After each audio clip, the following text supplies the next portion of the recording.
So, this is a story about a magical water horse, which a lot of people are really into. Now, this particular horse is called a Kelpie. Now, most Kelpies are generally quite evil creatures. The tale goes that if you touch a Kelpie, it'll trap you to it, and it will drag you into the water, and it will eat you. However, this is a story about a good Kelpie. Good in some ways.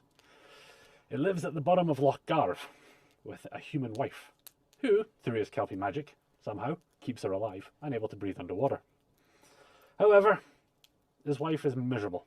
It's not very comfortable down at the bottom of a loch. It's wet, it's cold, and all you can eat is fish, raw fish.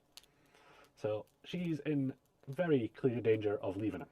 He doesn't like this. He's sad, she's sad. He wants to fix it. He thinks, what do humans like? Warmth, fire, I can do that. So, Kelpie gets an idea. He runs as fast as he can up the banks of the loch and jumps out of the loch with a big splash. And when he lands on the banks of the loch, he uses his magic not to change himself into a man, but to change himself into a regular horse. And he trots off into the nearest village, and he finds a building. In this building, there's outside bits of wood, bits of metal, hammers, tongs, a builder's house. Fantastic. So, with his big hoof, he kicks the door 3 times. And the builder opens the door, bewildered that a horse has just knocked on it. So he looks over this horse. It must be a lost horse. There's no saddle, there's no bridle, there's nothing on it. But the horse gestures. Sort of looks onto his back. Go on, when you get. Well, who am I to turn down the instruction of a magical horse that's just knocked on my door?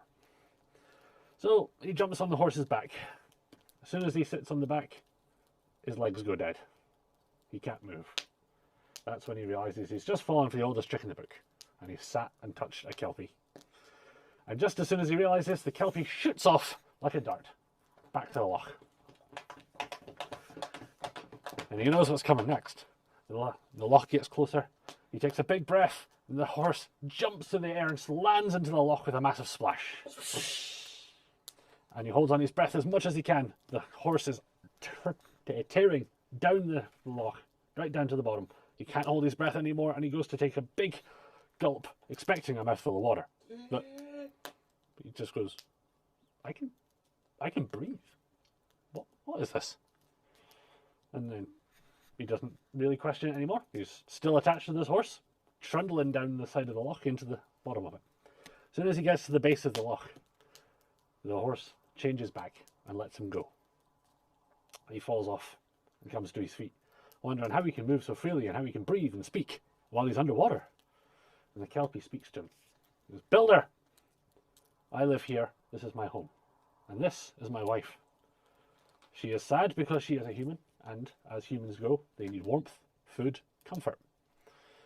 I want you to find all the stones in this loch and build for me a fireplace with a hearth and a chimney. So, well, what are you planning on doing with this fireplace, hearth and chimney? Well, I'm going to put a fire in it, underwater. Now, you just leave the fire to me. I'm the magical talking horse. You just build the fireplace. He goes, well, all right, I'll build this fireplace for you. What am I going to get into return? The Kelpie looks confused. He goes, well, I'll let you go home alive, for one. He goes, but no, I know what you humans are like. So he goes, well, in reward, I will provide your family fresh fish for the rest of your life. And he goes, oh, fair enough. Don't need to worry about feeding the family anymore. So he gets to work and he goes around the loch and he picks up various stones of different sizes. And he uses whatever tools he's got on him to chisel them down and build an enormous fireplace with a great chimney and a massive hearth. And he turns to the Kelpie and goes, right, done.